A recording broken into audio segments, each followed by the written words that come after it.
his political career, FDR became, Right. FDR, Yeah. the Depression was obviously really moving forward, and many people were out of work.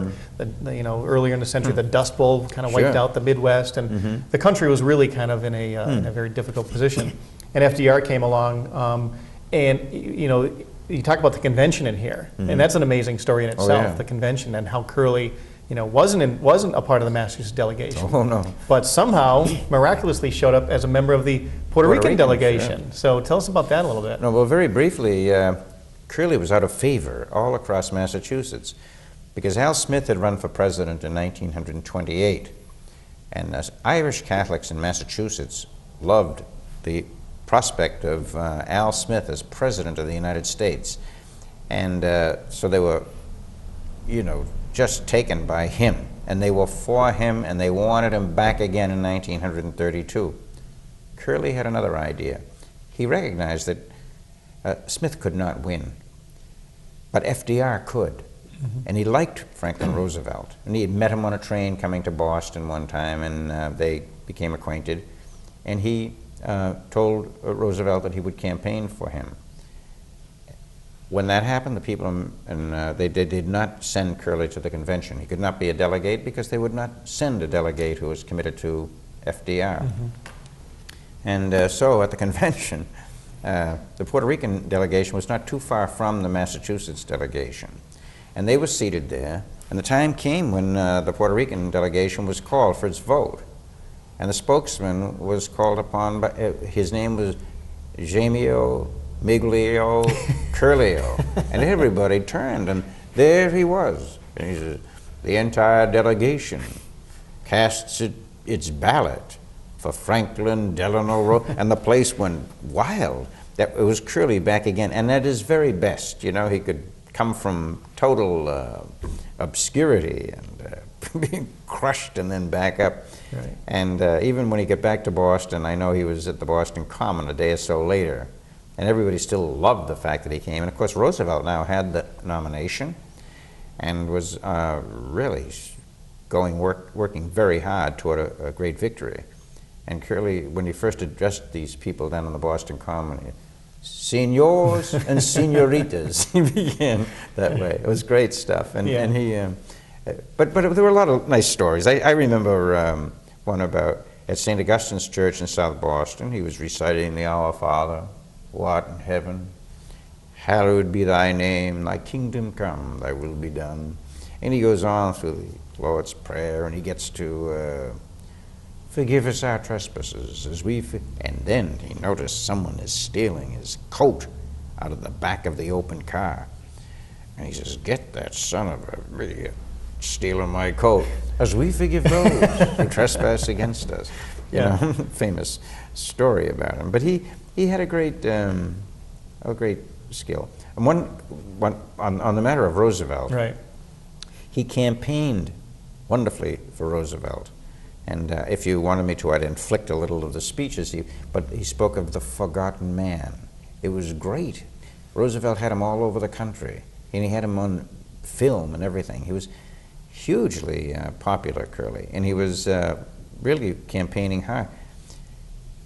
But even then, Curley I don't think he fully appreciated that ancient transgression of his back, the taking of the test at the turn of the century, precluded him from ever being rewarded by FDR with a post that he wanted. He wanted to be the Secretary of the Navy, Right. and Roosevelt said no. And he let him on, I think. He didn't want to tell him initially. And then Curley wanted to be the ambassador to Italy. And even that, the president said no. And I think it's all related to the fact that he's stained by this event in his life. So he's still paying for it always. Yeah. I think he was disappointed, terribly disappointed. So he gets through with his term as mayor and runs for governor, and he wins against Gaspar Griswold Bacon. It's only a 2-year term in those days, and he works very hard. He's strained himself day and night. He worked as governor, and it was tough too because again we had a hostile legislature. It was Leverett Saltonstall was the speaker, and it was a tough time for Curley as governor. It's funny, you mentioned all the names, Hines, Saltonstall, Tobin's in there. You know, everything in Boston's named after these guys when you drive around the city. Oh, sure. You know, also with FDR, you mentioned in the book about California and William Randolph Hearst, who kind of was, I guess, controlling that delegation out there. And there's some conflicting stories. Was it Curley that made the phone call, or was it Joseph P. Kennedy, Jack's father, that made the phone call that kind of put FDR over the top? And you do make reference that, well, Kennedy became ambassador and Curley did not. So I guess you can guess who, you know, maybe got to him. It could be, but of course, Joe Kennedy could get what he wanted. Curley could not. Curley, I mean, and again, I think it's one of the things I came to appreciate about it. If you go through enough battles, you wear scar tissue, and people, they don't. There should be an intense scrutiny of people who are in public life, no question. And but you have to remember that there's also room for mischief on the part of people who might be prosecutors, who are going to enhance their career by taking down a person who has a huge, a very large persona, as Curley certainly did. And I think there's a fair amount of that in the fact that he was later indicted on a matter that he should not have been indicted for in the 40s. But one time I was, as president of the Senate, I was chiding a certain governor, I won't name him, but I said, you know, you're down there working in that prosecutor's office down there. I said, and everything was being leaked. I said, did you have anything to do with that? I said, that's in violation. And he said he had, and he was sorry he did it. And he had done it against a prominent Boston politician. He said, I did it and I hurt this particular person. I should never have done it. I said, why would you do that? I said, it just seems like such a shabby thing to do. But he acknowledged it anyway. But he was from an Ivy League law school. He should have known better. I am sure that they have some ethical instruction there, but no, he did it.